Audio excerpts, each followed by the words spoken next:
kes ei teaks strippar Markot?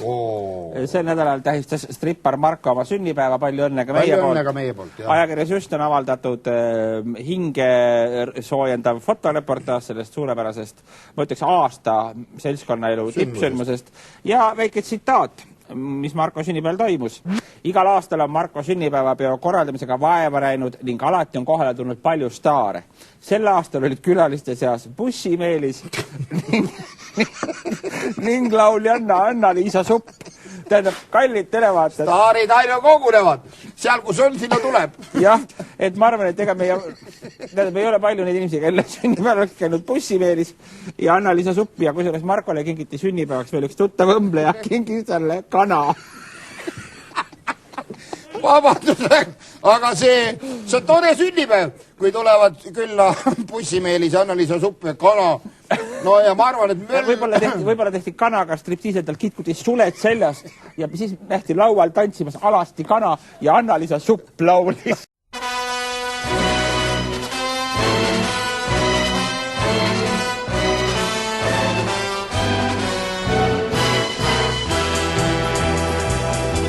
El bimbo on see mees, kes San Juanda silma teeb, kes sadulas ja püstol peos on ikka valmis julgeks teoks. El bimbo on see mees, kes naiste hinge leiab tee ja vallutatud südameid on San Juandas tuhandeid. No seksika mees ikka mina arvatavasti. Ma ei ole nüüd kroonikat tükk aega küll vaadanud, aga ma ei tea, keda seal üldse nagu, kes seal olid kroonikas see aasta. Kas sa oled vaadanud? Ei ole. Aga naistest võib-olla proua Aada Lundver. Ma ei näe teda millegi pärast. Ta on ära unustatud. Kas tulite kohe siia tiitlile järgi või kuidas? Ei. No see loomulikult mind ei huvita tiitlit. Enam. Ma olen need niigi palju saanud, ma olen nii vana juba. Kuna sa esimest korda armusid? Tead, ma armusin esimest korda ühte näitlejasse. See oli hästi haige tegelikult. Me läksime klassiga kinno aastal 82 ja see näitleja oli Ljudmila Gurtšenko. Ma vaatasin, et ei ole lihtsalt võimalik. Liigutused, riietus ja see kehakeel, see oli super. Eelmisel nädalal oli naistepäev ja kõik mehed pugesid nahast välja, et naistele meeldida. Aga no kujutage ette, mõni mees teenibki sellega leiba, et naistele meeldida. Lihtsalt teenib raha naistele meeldimisega, näiteks meestripparid. Meie läksimegi Tartusse külla meestrippar Markole, et näidata, kuivõrd raske see töö on, mida siis palehigis teha tuleb. Ja kujutage ette, meiega hakkasid seal heade mõtete linnas juhtuma hoopis omamoodi lood. Hommikul kohtus strippar Marko oma õmblejaga. Svetlana õmbleb Markole esinemiskostüüme ja tänagi käiakse riidepoes, et midagi uut välja valida. Lapsena ma tahtsin saada millegi pärast ornitoloogiks. See on nagu see, kes need linde uurib ja nende haigusi, ma ei tea miks. Ja siis nagu mingisuguseks putuka uurijaks ka.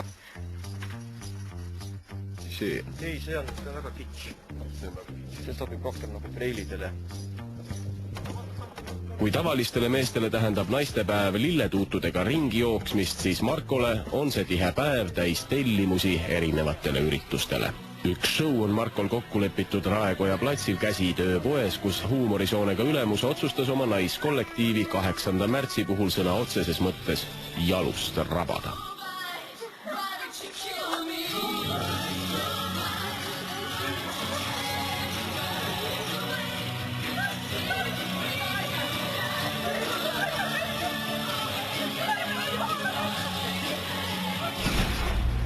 Kuigi strippari esinemine kestab vaid loetud minutid, paar spagaati ja püksid maha, tuleb selles ametis rohkem vaeva näha, kui arvata võib.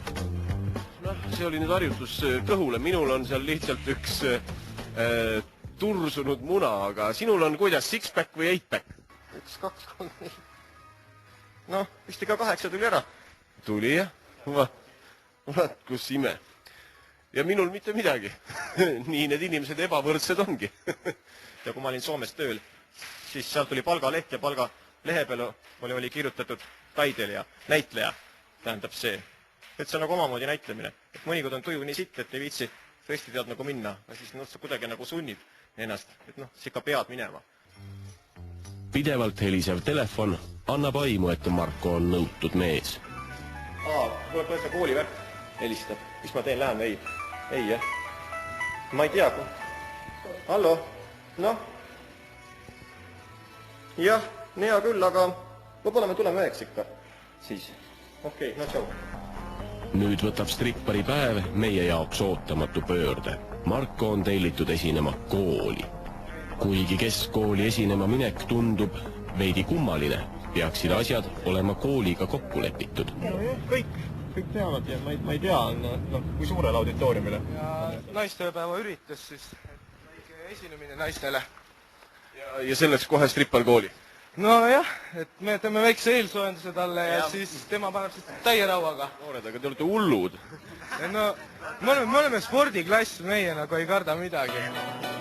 Istume saali esimesse ritta ja jääme ootama, mis edasi saab. Saal valgub tüdrukuid täis. Kõigepealt kütavad sütitava kavaga publiku üles oma kooli poisid.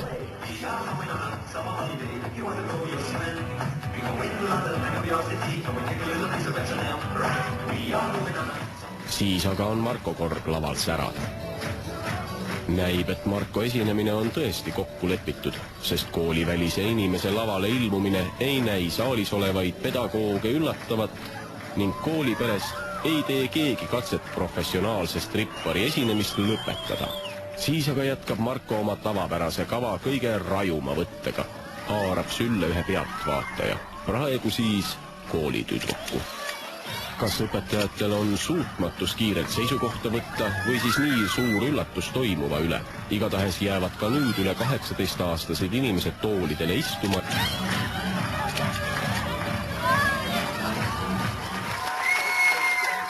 Kummad poisid rohkem meeldisid, omad poisid või päris strippad? Enda omad olid lahedamad. Seda teist olen juba varem juba telekas näinud. Aga see õpetajaid kuidagi ei võinud ka häirida? Ei. Nähes saalis võsapetsi pühivad orkaanina kohale segaduses pedagoog. Lugu, et meie ei ole seda lubanud siia. See on poiste enda algatus ja ma ei pea seda õigeks, et koolis niisugune asi üldse toimub. Ma olen tegelikult šokeeritud. Direktorit ei ole majast, ei või filmida siin ilma direktori loata. Mitte keegi küsinud, mina olen huvijuht ja niisuguseid asju teha ei tohi. Meie paneme oma kaamera küll ära, kuid peale meie oli saalis veel päris palju neid, kes salvestasid sündmust kas väikeste kaamerate või mobiiltelefonidega. Ja mis huvijuht minuga riidlema hakkas seal? Tead, inimene on veel 20 aastat tagasi veel selles asjas on veel. Aga tema poisid esinesid väga hästi kõik, millist ringi ära võtnud ju, nägite, ja mina olin ka normaalne enam-vähem, nii et siin ei ole üldse midagi põdeda. Ei ole midagi hullu, kuule, te ongi alasti, lõpetage ära, kuule, on ju, helistame hiljem, kuule, sorry, on ju, tšau. Mingu tead, peesse tead, kuule, mul ei ole aega nendega üldse siin täna enam jamada. Mis asja tead, vaata, see poiss rääkis midagi, et see õppalejoota lastakse lahti, siis ma ei usu. No kuule, mis jutt see on? Vaata, see jutt on lihtsalt mingi 5 päeva, on see jutt, ja siis ta unustatakse ära, lihtsalt. Siis ta võetakse tööle tagasi. Järgmisel hommikul võis avalikul internetilehel YouTube, kuhu saavad kõik oma materjali üles panna, juba vaadata ühte õpilaste mobiilikaameraga filmitud klippi. Kuid kooli direktor hakkab kogu ürituse organiseerimises süüdistama hoopis võsareporterit. Kuna meil ei ole keegi sellele stripparile tasu andnud, siis me eeldame või oletame, et võis olla läbi teie, eks see läheb juba siis kohtusse ja me hakkame seda täpsustama. Samuti viidi strippar ära majast, siis teie töötajad tungisid sõna otseses mõttes kinnisesse asutusse ilma nõusolekuta ja ei täitnud meie inimeste korraldusi, nõudeid, hakkasid vastu meie inimestele, mõnitasid meid. See show oli kõik organiseeritud alaealistele, nii et küsimus läheb nüüd nagu sedapidi, et kus teie võtsite sellise õiguse, julguse ja kindlasti see strippar saab päris tugevasti omavoliliselt minna lavale, kaasata alaealine sinna, esitada selline räve stripp-tants alaealistele. Selles mõttes me ei lase enda väärtusi, enda tõekspidamisi, enda sisu ja olemust mõnitada ja muuta niisuguse mehel, nagu on see Võsa. Tegelikult meie pärast oleks see videolõik võinudki arhiivi jääda ja sellest poleks võib-olla saates olnudki vaja rääkida, aga koolidirektori selline käitumine, kus ta meid hakkas ähvardama ja oma vastutust koolilaste kaela lükkama, no see sundis midagi ette võtma. Üritust korraldanud poiss ähvardab aga tavalisest käskkirjast hullem asi. Koolist väljaviskamine. Läheme nüüd küsime kommentaari ühest sellisest koolist või sellise koolidirektori käest, mis on kujunenud tegelikult Eesti keskastme hariduses ühes selliseks vaba mõtlemise kantsiks ja uskuge mind, seda kooli siin on vapustanud palju hullemad orkaanid kui see üks tühine strippari tants. Mida teeksid sina, kui siin koolis selline asi juhtuks? No punkt 1, kui juhtub selline, et minu koolis tüdruk, mingi võõras esineja rabab tüdruku näiteks aktuse ajal see saalis ja hakkab sugutamisliigutusi tegema, ma lendaksin viimasest reast ja murraks selle inimesel kaela 2 korra. Punkt 1, sest minu kohustus on oma õpilasi kaitsta. Kui ta oleks puutunud mul mõnda õpetajat, oleks täpselt sama asi juhtunud. Aga ülejäänud asja kohta ülejäänud asi oli väga tore, et minu arust need poisid tabasid väga täpselt asja ära tähendab, mis on tegelikult lollus, aga lihtsalt, et see, et õpetajate võimetus kaitsta oma õpilasi ja siis pärast oma võimetust nagu valada poiste kaela, et poisid süüdi oleks, see on väga vale. Kahtlemata kujunes sellest loost mõtlema panev juhtum. Võib-olla õppisid kõik midagi. Nii meie, kes lihtsalt lugu tehes seisime ootamatult keset kibedat süüdistuste rahet. Jahmunud koolidirektori poolsest veendumusest, et Võsa Pets teebki provokatiivseid kooliüritusi. Ja võib-olla õppis midagi ka kooli juhtkond, et vastutus koolis toimuva eest lasub ikka neil, mitte ei lükata seda veel oma piire kompavate noorukite kaela, kes ise ka ei tea, mida võib ja mida mitte.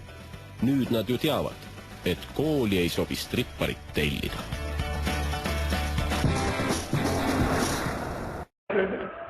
Hoia nüüd mõttes, vaata nüüd surub kohe ära.